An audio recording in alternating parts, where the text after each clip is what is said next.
মুস্তাফিজ কিন্তু এখন অনেক পরিণত বলার। মুস্তাফিজ এখন ওর তো অফ কাটার আছেই, ও কিন্তু আরেকটা স্লোয়ার নিয়ে আরেকটা ভ্যারিয়েশন নিয়ে কাজ করছে। তো ওরা যেভাবে বড় হয়, ওরা কখনোই কোচ ড্রিভেন কান্ট্রি না, মানে ক্রিকেটিং নেশন না। ওরা সবসময় প্লেয়ার ড্রিভেন, ক্যাপ্টেন ড্রিভেন। দেখেন আমাদের দেশে অনেক ক্যাপ্টেন আছে, কিন্তু আমাদের দেশে লিডার নাই। লাস্ট এক থেকে দেড় বছরের মধ্যে আপনার দেখা সবচেয়ে বেশি ইমপ্রুভ করা পেসার কে বাংলাদেশ?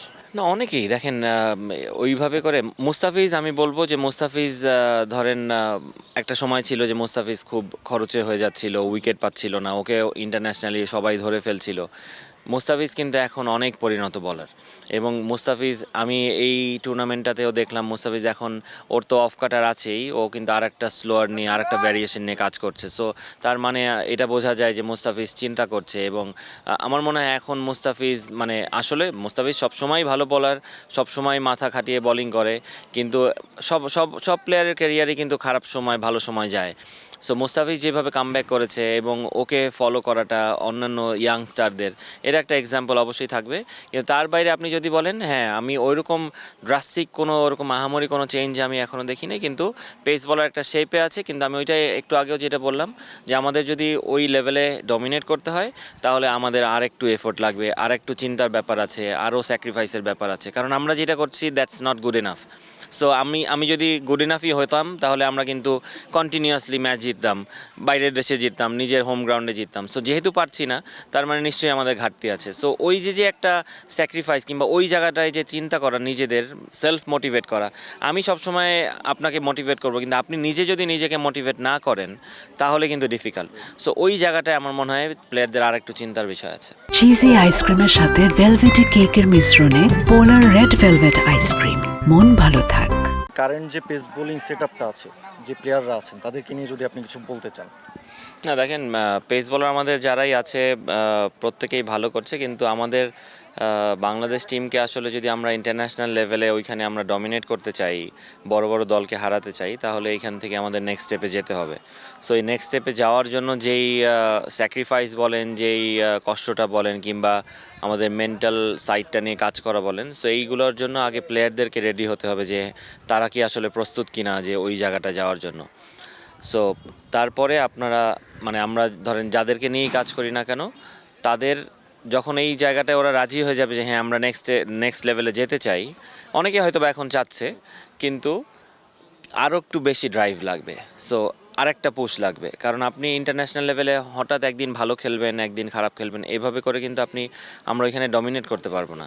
এবং বাইরের দেশে যেয়ে যদি আমার টেস্ট ম্যাচ জিততে হয়, তাহলে আমার কোন সময়, আমাদের ওয়ান ডে ক্রিকেট আপনি দেখেন আমরা মিড ওভারে উইকেট বের করতে পারছি না। সো ওই জায়গাগুলো কীভাবে আমরা আসলে ওই দেশের ব্যাটসম্যানদেরকে আমরা আউট করতে পারবো, প্ল্যানটা কী হবে, কোন জায়গায় বোলিং করতে হবে। সো আরও ব্যাটসম্যানের উইকনেস নিয়ে কাজ করা, খালি উইকনেস নেন, আমরা সবাই জানি কার কোন ব্যাটসম্যানের কোথায় উইকনেস, কিন্তু ওই জায়গাটায় বল করাটা, ওই পার্টিকুলার ওই মোমেন্টে, এই জিনিসগুলো আমাদের আরও এফোর্ট লাগবে। সো আমার মনে হয় আমরা এখন শুধু পেস বলার নিয়ে যদি বলি, আমরা ভালো করছি, কিন্তু ইন্টারন্যাশনাল ওই এরিনাতে আমরা ডমিনেট করার মতো এরকম ভালো করছি না। সো আমার মনে হয় এই জায়গাটায় বলারদের সবারই ওই মাইন্ড সেট আপটা আর একটু চেঞ্জ করার ব্যাপার আছে। আপনি খুব রিসেন্ট টাইমে অস্ট্রেলিয়া থেকে ঘুরে এসেছেন। অস্ট্রেলিয়া যাওয়ার আগে তালহা জুবায়ের এবং অস্ট্রেলিয়া থেকে ঘুরে আসার পর তালহা জুবায়ের ফিলোসফিটা কি?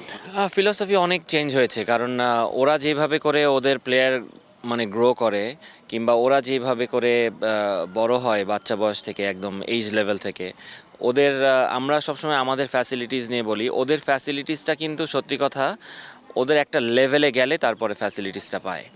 ওদের এইজ লেভেলে কিন্তু ওই রকম ফ্যাসিলিটিস পায় না, কিংবা ওদের গ্রেড ক্রিকেট যেটা হয় গ্রেড 1, গ্রেড 2, 3, 4, এইখানে কিন্তু ওই রকম ফ্যাসিলিটিস নেই। কিন্তু ওদের কিন্তু ইনভেস্ট করতে হয় এইসব জায়গায় খেলতে হলে, কারণ আপনি এইজ লেভেলের পরে কিন্তু আপনার ওই গ্রেড ক্রিকেটটাই খেলতে হবে। সো গ্রেড ক্রিকেট আপনি যখন খেলবেন, গ্রেড 1-এ যদি আপনি খেলেন, সো আপনার ওইটার পরে ফার্স্ট ক্লাস টিমে আপনার ঢোকার একটা পসিবিলিটি আছে।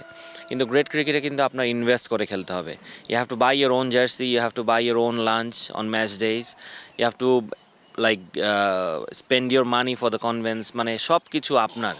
সো ওইখানে কিন্তু আপনি ইনভেস্ট করছেন, তারপরে আপনি যখন একটা ভালো প্লেয়ার হচ্ছেন, কিংবা আপনি যখন পারফর্ম করছেন বছরের পর বছর, তখন আপনি ফার্স্ট ক্লাস একটা কন্ট্রাক্ট পান। তো ওদের কি হয়, তখন ওরা ওই ফার্স্ট ক্লাস যেই কন্ট্রাক্টটা পায়, ওরা চিন্তা করে যে আমি যদি এখান থেকে বের হয়ে যাই, তাহলে I have to invest again. So ওদের কিন্তু আমাদের মতো না, যে আমরা ধরেন অনেকের বাবা মার হেল্প পাই, অনেকের হেল্প পাই আমরা, কিন্তু আমাদের লাইফটা ওদের কিন্তু নিজের কাজ করতে হয়, কাজের বাইরে কাজ শেষ করে আবার আসতে হয় খেলাতে। সো ওদের লাইফটা ডিফারেন্ট, কিন্তু ওরা যেভাবে বড় হয় ওরা কখনোই কোচ ড্রিভেন কান্ট্রি না, মানে ক্রিকেটিং নেশন না, ওরা সব সময় player driven, captain driven. So ওদের ডিসিশন মেকিংটা খুব ভালো হয়। কেন? ওরা বাচ্চা বয়স থেকে, আমি ওদের স্কুল ক্রিকেটেও আমার এই সুযোগটা হয়েছিল স্কুল ক্রিকেটটা দেখারও। ওদের দুইটা স্কুলের সঙ্গে আমি কাজ করেছি। ওদের যে স্পোর্টস সাইকোলজিস্ট ছিল স্যান্ডি গর্ডন, ওর সাথে আমি সেশন করেছি। ওদের ফাস্ট বোলিং কোচ টেরি এল্ডারম্যান, ওর সাথে কাজ করেছি। ওদের যে ল্যাবটা আছে ওয়েস্টার্ন অস্ট্রেলিয়া ইউনিভার্সিটির, ওইখানে আমি পুরো ল্যাবটা আমি দেখেছি। সো আমি এই জিনিসগুলো যত ধরেন আমরা করতে পারবো সামনের দিনে, তত আমরা মনে হয় আমরা তো এত ফ্যাসিলিটি হয়তো পাবো না, কিন্তু ওরা হয় কি এইজ লেভেল থেকে ওরা যেই গাইডলাইনটা পায়, ওরা নিজেদের ডিসিশনটা নিজেরা নিতে পারে, আমরা ওই জিনিসটা পারি না। সো আপনি যখন বড় হবেন, দেখেন আমাদের দেশে অনেক ক্যাপ্টেন আছে কিন্তু আমাদের দেশে লিডার নাই। সো লিডার কখন হবে? যখন আপনি তাকে নিজের ডিসিশন নিজে নিতে দিবেন। ও যখন ডিসিশন নিয়ে ভুল করবে, ও যখন ওই ভুল ডিসিশনটা যে নিয়েছে ওইটা থেকে শিখবে, তখনই কিন্তু ও জেনে যাবে। সো ও পুরা ওর বেস্ট 11 ওরা ঠিক করে, ওদের বোলিং অ্যাটাক ওরা নিজে ক্যাপ্টেন চেঞ্জ করে, ওদের ব্যাটিং অর্ডার ক্যাপ্টেন চেঞ্জ করে, সিলেক্ট করে। সো ওরা কিন্তু ডিসিশন নিচ্ছে, ভুল হচ্ছে কিন্তু কোচ কিছু বলে দেয় না, কোচ ক্যারেক্টার। এক্স্যাক্টলি।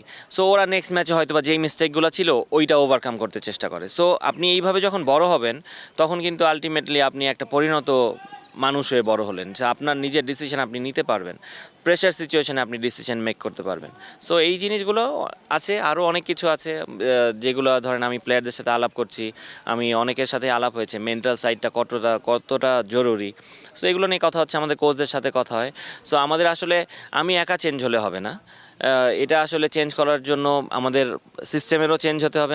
আমরা যারা কাজ করছি অনেকেই চেঞ্জ করতে আগ্রহী, অনেকেই চেঞ্জ করেছে অলরেডি, কিন্তু রাইট ওয়েতে করতে পারলে আরও ভালো, এবং প্লেয়ারদের এইটাতে রাজি হতে হবে আসলে, ওদের ডিসিশন নেওয়াটা। হ্যাঁ, আমি জানি যে আমরা এটা অনেক দেরি হয়ে গেছে এখন যারা খেলছে, কিন্তু আমরা যে নেক্সট জেনারেশন যাদেরকে আমরা বিল্ড আপ করতে চাচ্ছি, তাদের সাথেও যদি আমরা শুরু করি, আপনি দেখবেন যে নেক্সট জেনারেশনে উইদিন 5-6 ইয়ার্স আপনি একটা ভালো গ্রুপ অফ প্লেয়ার্স আপনি প্রডিউস করতে পারছেন।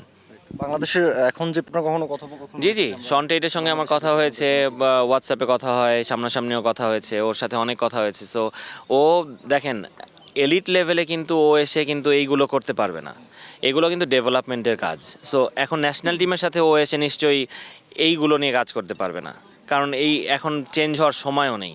সো ও যেগুলো করে ইন্টারন্যাশনাল লেভেলে, ওইখানে গেম জিততে গেলে স্ট্র্যাটেজি করে, প্ল্যান করে, কিংবা মোটিভেট করে।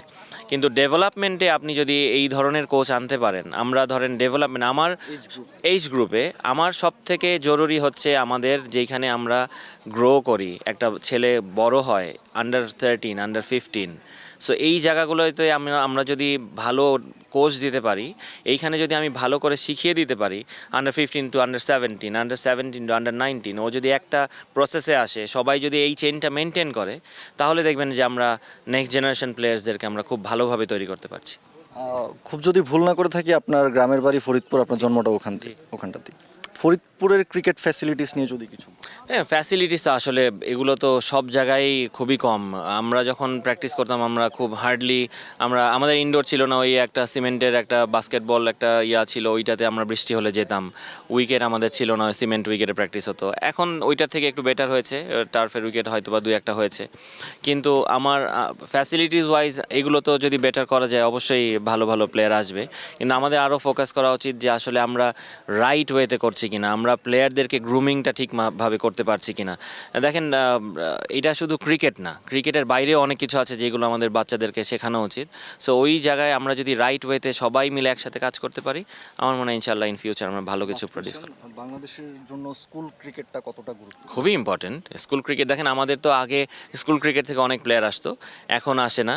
সো আমরা এইটা আনতে পারবো, স্কুল ক্রিকেটে আমরা বাচ্চাদেরকে এনকারেজ করতে পারবো। স্কুল ক্রিকেটে যারা স্কুলগুলোতে আমাদের যাওয়া দরকার, ওইখানে ভালো কোচ দেওয়া দরকার। ওখান থেকে কিন্তু আপনি দেখেন এডুকেশনটা একটা বড় ফ্যাক্টর। সো আমরা যদি ওইখানে স্কুল ওদেরকে যদি এনকারেজ করতে পারি, ওরা যদি ওইখান থেকে বেড়ে ওঠে, সো আমাদের কিন্তু মেন্টাল সাইডটা অনেকটাই চেঞ্জ হবে। সো আপনি যদি, আমি কাউকে ছোট করে বলছি না, যারা স্কুলে যাচ্ছে পড়াশোনা করছে তাদের মাইন্ডসেট আপ একরকম থাকবে। সো আমরা যদি ওদেরকে ওই বাচ্চা বয়স থেকে এইটা ইনজেক্ট করতে পারি যে কিভাবে আসতে হবে ক্রিকেটে। শ্রীলঙ্কায় পুরাটাই স্কুল ক্রিকেটের উপর ডিপেন্ড করে। সো আপনি শ্রীলঙ্কান প্লেয়ারদেরকে দেখবেন যে ওরা কতটা ম্যাচিওর হয় খুব কম বয়সে। সো আমার মনে হয় এই জায়গাগুলো যদি আমরা ফোকাস করতে পারি আমার মনে হয় ভালো হবে। এর সঙ্গে যেটা টাওয়েল ওয়ার্ক করছিলাম, এটা আমরা আসলে পেস জেনারেট করতে আমরা সবসময় একটা ধারণা থাকে যে বড় মাসেলগুলো দরকার হয়। আসলে পেস জেনারেট কখনো বিগ মাসেল করে না, ছোট টেন্ডেন মাসেলগুলো পেস জেনারেট করে। সো টাওয়েলের যে ওয়ার্কটা ছিল, আপনি একটা মিডিয়াম টাওয়েল, ওইটা যখন আপনি বল করবেন, সো বাতাসটা আটকাবে বেশি। সো বাতাসটা যত আটকাবে আপনার ছোট ছোট মাসেল ওই ভাইব্রেট করে। সো ওইটাতে আরও অনেক এক্সারসাইজ আছে যেগুলো টেন্ডন মাসেল অ্যাক্টিভ করার জন্য দরকার হয়। So towel exercise one of them. আর হাসান মাহমুদের সাথে যেই ওয়ার্কটা ছিল, ওর রিলিজ পয়েন্টে একটু ঝামেলা ছিল, ওইটা নিয়ে একটু কাজ করেছি। সো